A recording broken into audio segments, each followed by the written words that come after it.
inside Yale University's Beinecke Rare Book and Manuscript Library lies the only copy of a 240-page tome, recently carbon dated to around 1420. Its vellum pages feature looping handwriting and hand-drawn to around 1420.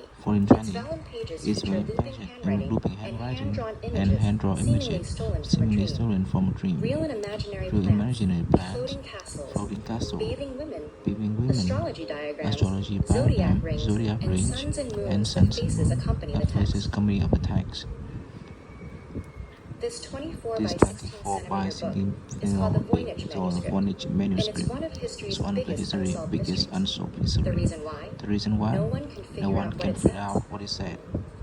The name comes from Wilfrid Voynich, a Polish bookseller who came across the document at a Jesuit college in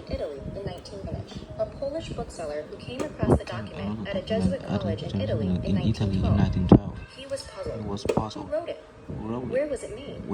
What do these bizarre words and vibrant drawings represent? What secrets do its pages contain? He purchased the manuscript from the cash-strapped priest of the college and eventually brought it to the U.S., where experts have continued to puzzle over it for more than a century.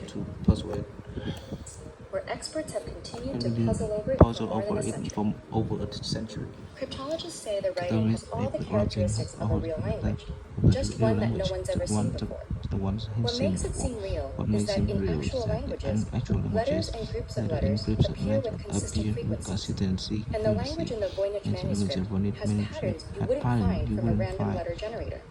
Other than that, we know little more than what you wouldn't find from a random letter generator. See. The letters are varied in style and height. Some are borrowed from other scripts, but many are unique. The taller letters have been named gallows characters. The manuscript is highly decorated throughout with scroll-like embellishments. It appears to be written by two or more hands, with the painting done by yet another person. Over the years, three main theories about the manuscript's text.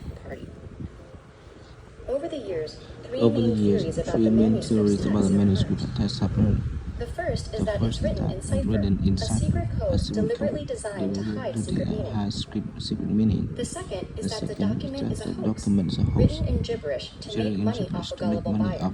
Some speculate the author was a medieval con man. Others, that a gullible buyer. Some speculate the author was a medieval con man. Others, that it was Voynich himself. The third theory is that the manuscript is written in an actual language, but in an unknown.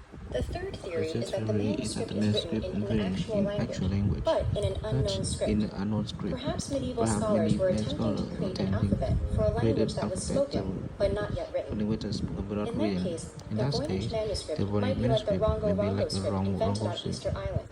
The Voynich manuscript might be like the Rongo-Rongo script invented on Easter Island, now unreadable after the culture that made it collapse. Though no one can read the Voynich manuscript, that hasn't stopped people from guessing what it might say. Those who believe the manuscript was an attempt to create a new form of guessing what it might say. Those who believe the manuscript was an attempt to create a new form of written language speculate that it might be an encyclopedia containing the knowledge of the culture that produced it. Others believe it would be an encyclopedia containing the knowledge of the culture that produced it. Others believe it was written by the 13th century philosopher of the culture that produced it. Others believe it was written by the 13th century philosopher Roger Bacon, who attempted to understand the universal laws of grammar. Or in the 16th century, who attempted to understand the universal laws of grammar. Or in the 16th century, by the Elizabethan mystic John Dee, who practiced alchemy and divination.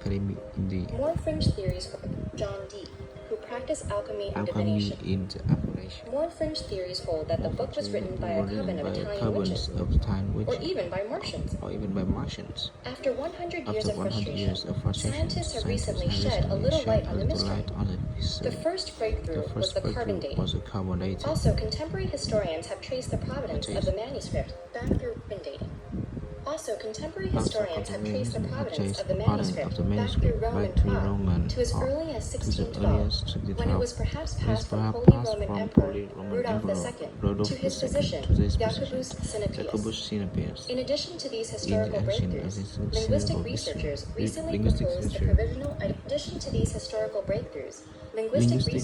recently proposed the provisional identification of a few of the manuscript's words. Could the letters beside these 7 stars spell Tarum, a name for Taurus, a constellation that includes the 7 stars called the Pleiades? A name for Taurus, a constellation that includes the 7 stars called the Pleiades. Could this word be Centaur for the Centaurea plants in the picture? Perhaps, but progress is slow. If we can crack its code, what might we find? The Dream Journal of a 15th Century Illustrator? A bunch of nonsense? Or the Dream Journal of a 15th Century Illustrator? A bunch of nonsense? Or the lost knowledge of a forgotten culture? What do you think it is?